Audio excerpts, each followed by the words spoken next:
everyone, and welcome to StudyTravel TV Live, a live news show of news, statistics and opinion, now on a new broadcast day of Wednesday.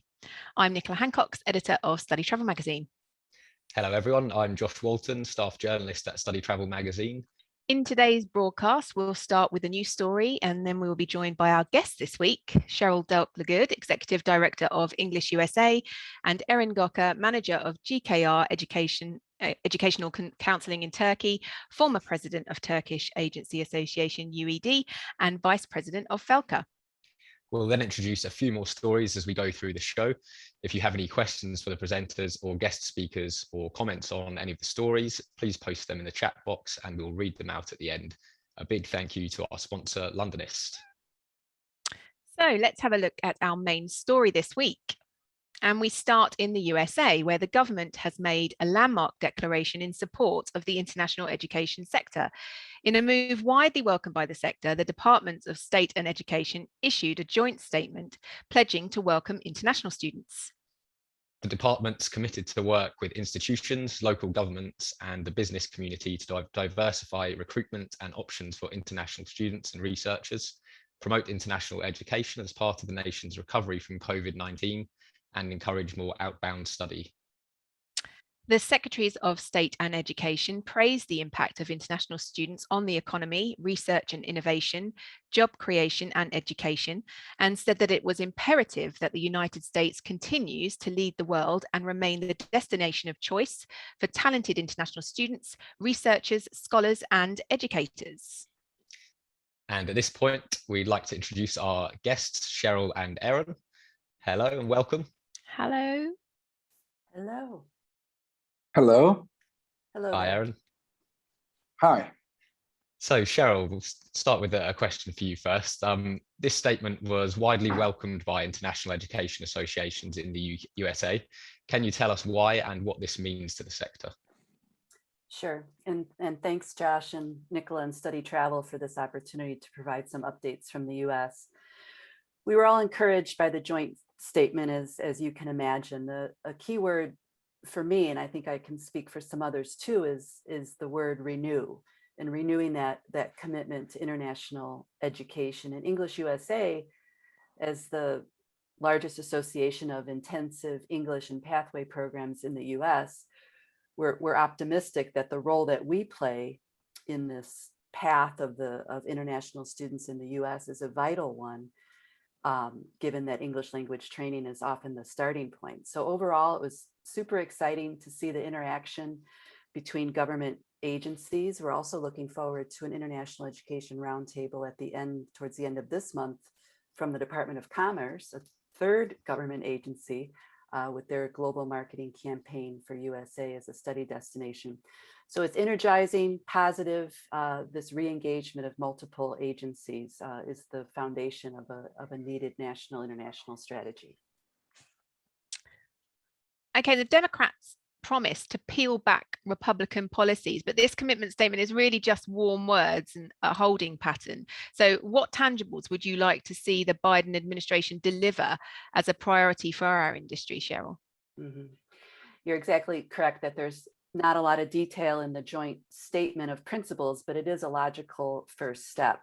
And what we appreciate within the statement is the ask for recommendations, for potential recommendations. I really like the term that David O'Grady from Marketing English in Ireland used a couple of weeks ago. He talked about galvanized advocacy. And that's what we're doing right now. So we've always been a proponent of this national international strategy, but a large scale government effort requires collaboration, and the call for increased cooperation in all facets is embedded there. So we're grateful to NAFSA, who has prepared detailed recommendations for the Departments of State and Education, and EnglishUSA right now is working with other associations as well to convey other recommendations specific to English language training, such as ensuring that the adjudication of student visas for English language training only, maybe just the beginning of a student's reason to come to the US, or perhaps the only reason for the students to come to the US. So we will be preparing some of those recommendations with our sister and relevant associations. Thank you. And Eren, in the last few months, we have seen the travel ban in the USA revoked, an end to proposed limits on student visas, and now this commitment. Was there a problem with perceptions of the USA in Turkey with the previous Republican administration? And do you think this has changed with these recent announcements? To be honest, yes. I mean, we are hearing about the good news coming from the US, and US has always been one of the top destinations for our students. And since 2016, the number of students going to US has dropped down. There is an effect of, obviously, because of the administration side, but I can see the obvious change. I mean, since January, we can observe the traffic on our web pages about US news, US school information is going up. More and more parents and students are asking of US. I mean, for the last 3 years, that was obviously we don't really get much call for the US, but now it's getting more and more popular. Even, I mean, we can see the secondary education inquiries for US is going up, which is a relatively good sign. I mean, Turkish parents and students really don't mind who has the power, Democrats or the Republicans, but they listen what the president says, and at least option, or at least raising words about welcoming more international students has affected. So it has a positive impact on our students' request to go US.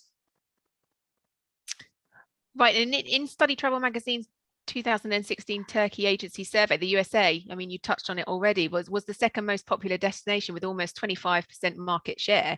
And in the two most recent surveys, it didn't make the top 5. So how can the US regain popularity in the Turkish market? I think you touched on some of it there with more sort of positive words, encouragement from the government, maybe. Obviously, of course, the news coming from the US will affect more and more students will go. In 2016, I did a small survey from the Open Doors data. In 2016, we had more than 2,200 students studying about 30,000 student weeks. And before the pandemic in 2019, there was a 45% drop down. So in order to cover this drop and reach our target about 30,000, 35,000 student weeks a year, there has to be a little bit marketing efforts from the US side as well, because changing a reputation and changing parents' point of view is not that much quickly happen. Of course, agencies will have a key role, but also the US schools little bit need to show their faces more in Turkey, and that will be enough to cover the loss in 2 years' time, less than 2 years' time. Okay, and next up, the latest student sentiment tracker survey by higher education focused agency group IDP Education, completed by 4,029 current IDP clients, showed that 53% were already fully vaccinated and ready to comply with entry requirements, and a further 36% were aiming to get fully vaccinated as soon as possible. 88% said they were willing to quarantine in their destination in order to commence face-to-face studies, although not all were willing to pay for it and expected support from host governments and institutions.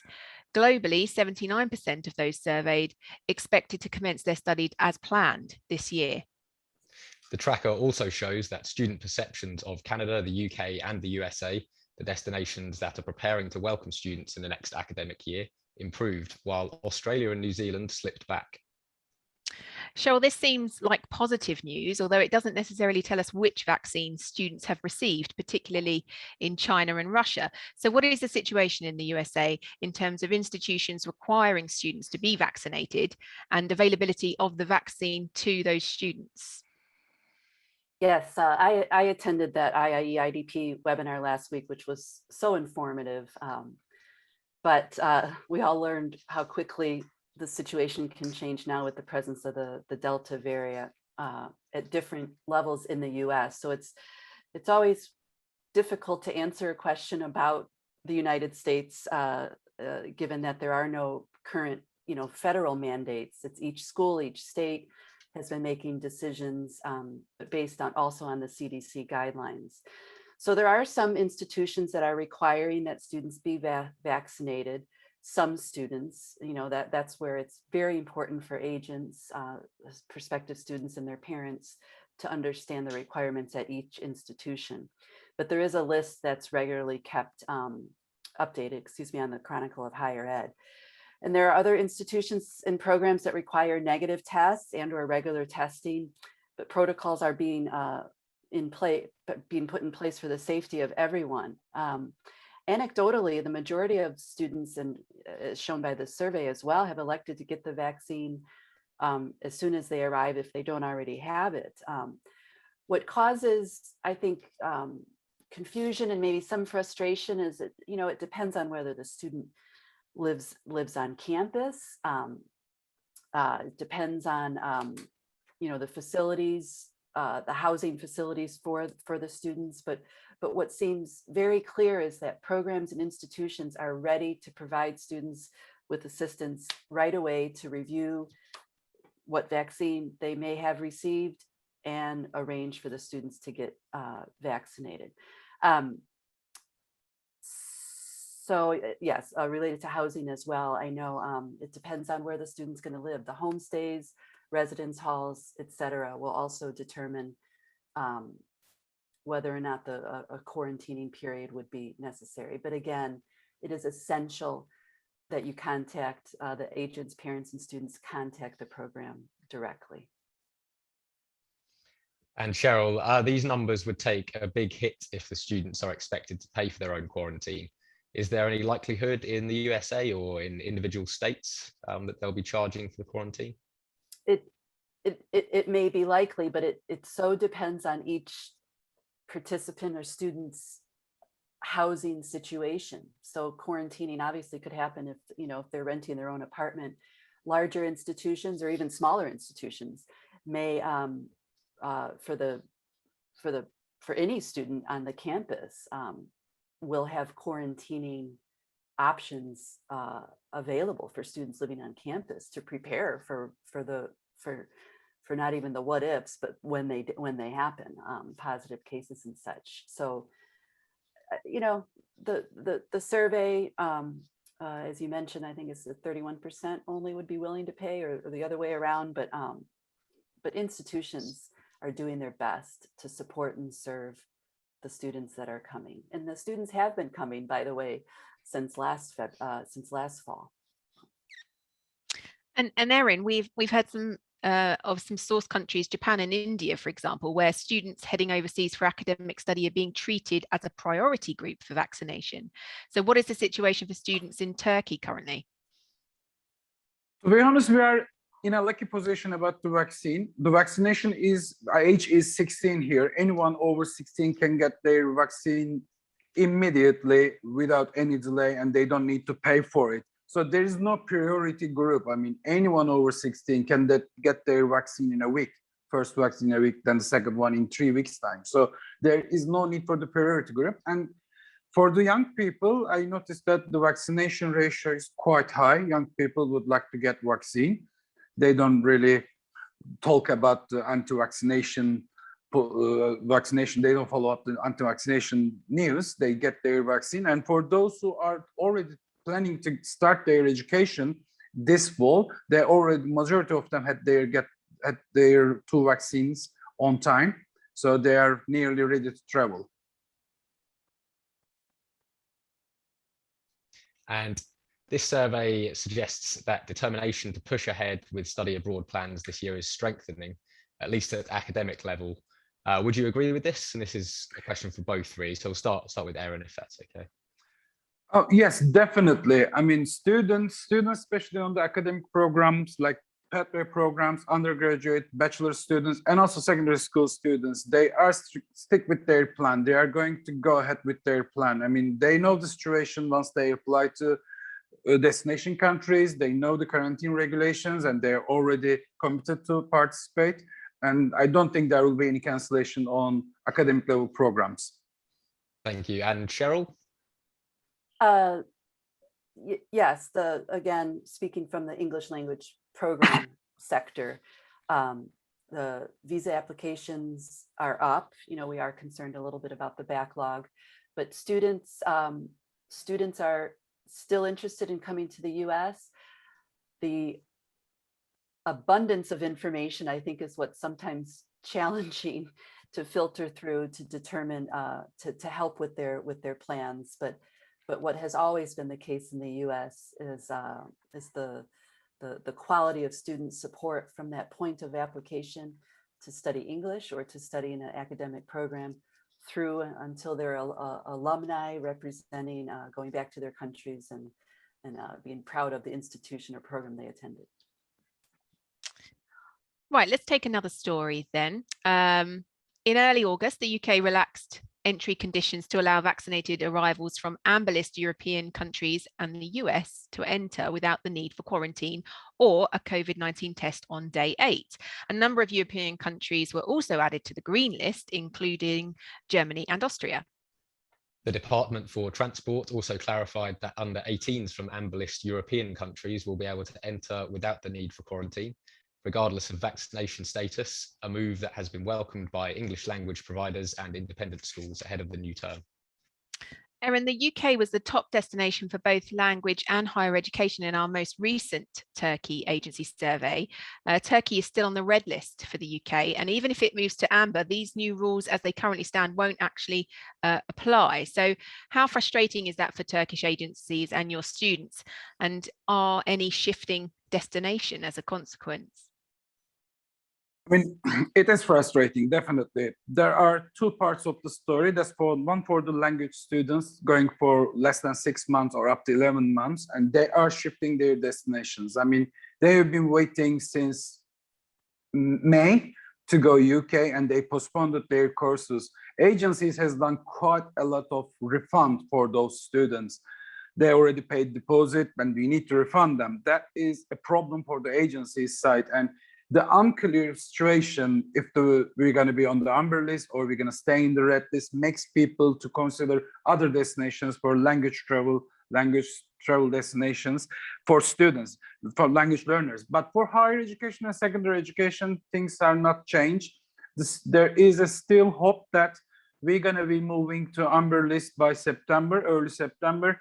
The UK embassy is issuing the traditional tier 4 class visas. That means that students will have their visas on their passport and they can immediately go.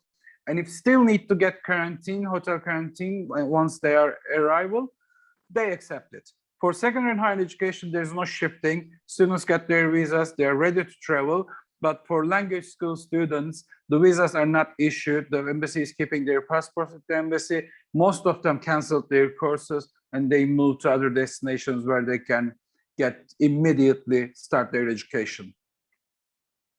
And Cheryl, we know that F1 students can travel to the USA, but what is the situation with the more recreational short-term study sector? Nothing has changed policy-wise regarding recreational short-term study. I think what often may be confusing is the wide variety of options, which is good that the visitors have. Many of our EnglishUSA member programs offer short-term cultural immersion programs, customized programs that include English among other areas of study. In fact, our own Department of State offers a summer academy for 15 to 17-year-olds. Just a reminder here, EnglishUSA's focus is on post-secondary, but many of our members offer junior programs. But this Department of State program actually does not issue F1 visas, but requires the participants come on a B visa. So what's always been clear is that visitors to the US on tourist visas can choose to take, a couple classes during their stay. Anecdotally, some of our programs saw a bump with participants coming for short 2 to 3 week stays in July and August. But the trend seems to be back to the longer term F1 student visas for September and on. Many of the participants had the tourist visa prior to COVID, and because they have multiple entries, et cetera, they can get themselves here when they're traveling. But we are worried about the backlog. New tourist visas are not as prioritized as the F1 visas, and as I mentioned, in general, backlogs in processing are a concern. But another caveat here, I am not DSO or a PDSO. So I share some of this information as anecdotes from the broader membership. Okay, thanks, Cheryl. And so let's take another story. The Maltese government has issued a further update with regards to the face-to-face teaching of existing students and the recruitment of new students following the sudden closure of English language schools last month after a spike in COVID-19 cases.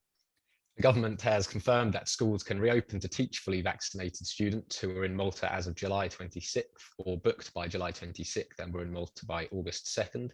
The government further advises that no new bookings of vaccinated students can be taken until August 15th, and that advertising and promotional campaigns can begin from the day after.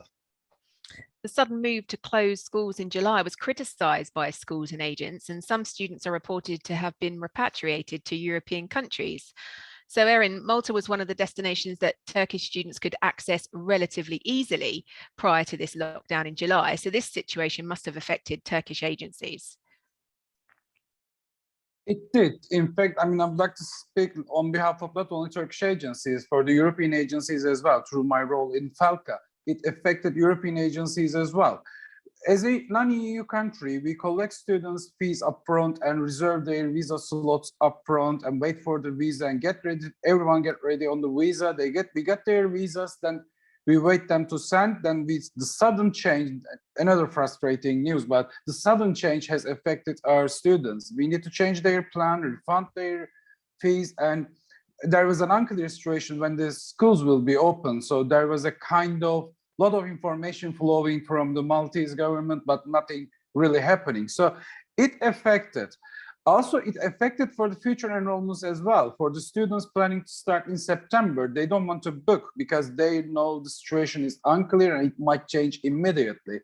Those changes can happen immediately, maybe in the country, but for those coming from overseas, the changes should be planned and advance notice to people.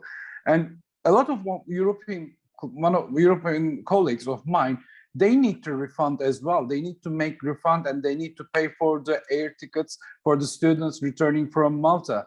Another thing was the compensation. I mean, the agencies are usually the ones who collect money from the students, and we are responsible for the students. We need to cover their loss legally in most cases, and there's no authority we can ask for support in this point.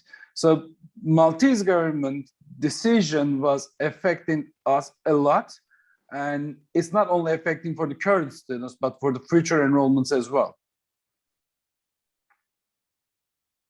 And are agencies looking for any compensation, given that Malta was actively tempting students with a promotional voucher offer shortly before this? We have already discussed at the Felca meeting last week, and we are in touch with the Felton to explain the worries we have and the difficulties we had, and we are trying to reach out Maltese government to kind of compensation, how we can support students who are affected on this, because Malta is a destination, it's a good destination for many EU students. They can easily travel during the winter period as well. So immediate decisions taking and affecting market is not something we would say okay and we just turn down. I mean, we need to do something. This is one of the most popular destinations for us, and the schools are also supporting us with our efforts. So with Felca, probably next week we will be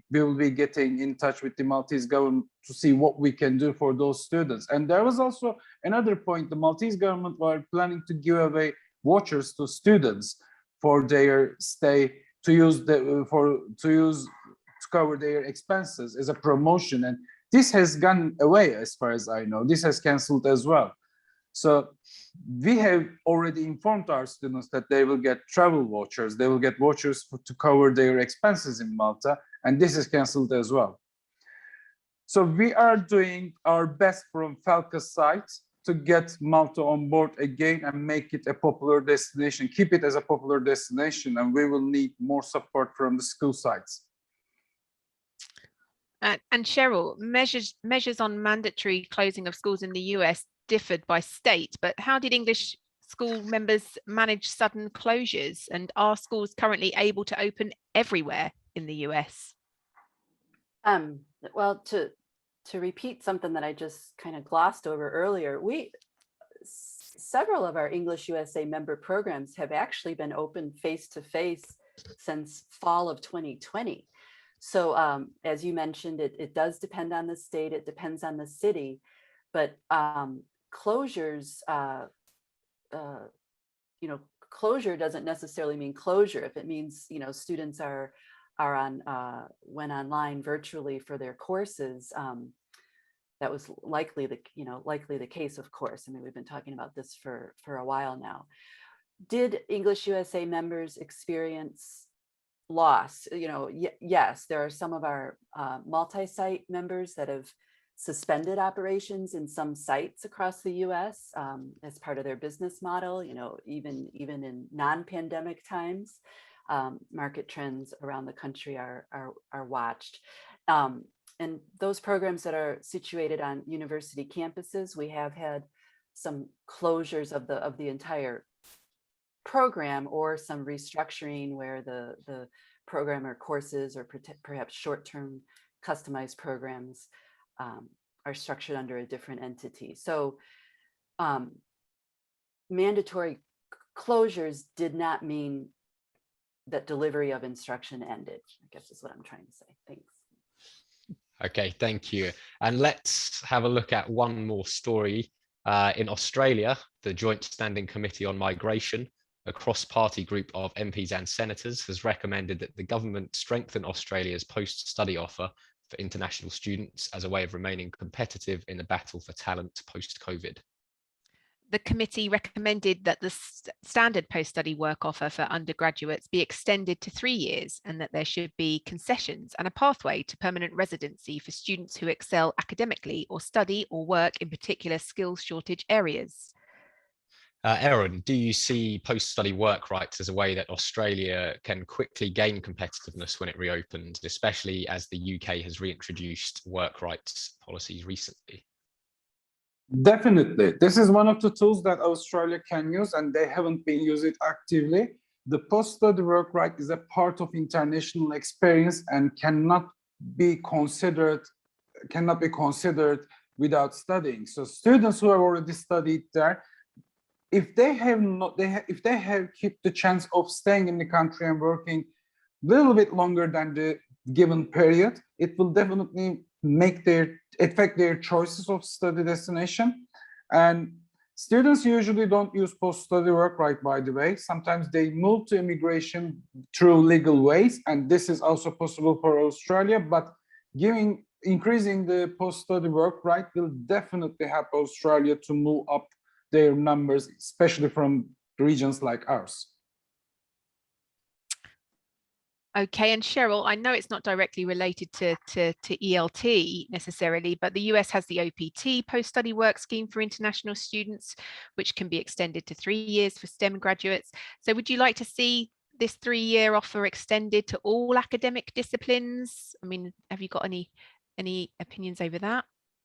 Yes, agreeing 100% with Eren that the OPT experience is part of the OPT is part of the full experience for an international student. And yes, although it's not directly related, I've been referring to the student path a lot the past year.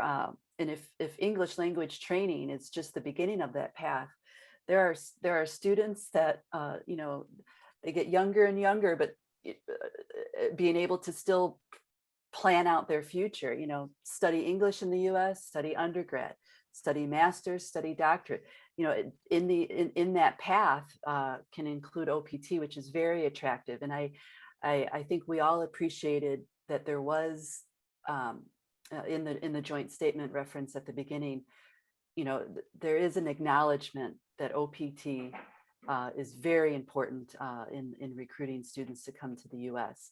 We worry often that it gets threatened versus, through various legislation that comes up for review. but I think the community, the advocacy community, the galvanized advocacy community is ready to support and fight this. Which brings us to the end of this week's StudyTravel TV live show. We hope you enjoyed it. Finally, we'd like to say a big thank you to our special guests, Eren and Cheryl, and thank you again to our sponsor, Londonist. We'll be hosting these broadcasts every fortnight on a Wednesday now. So the next one will be held on the 25th of August at the same time, 4 p.m. BST. We hope to see you there. Thank you. Thank Thank you. you. Thank you.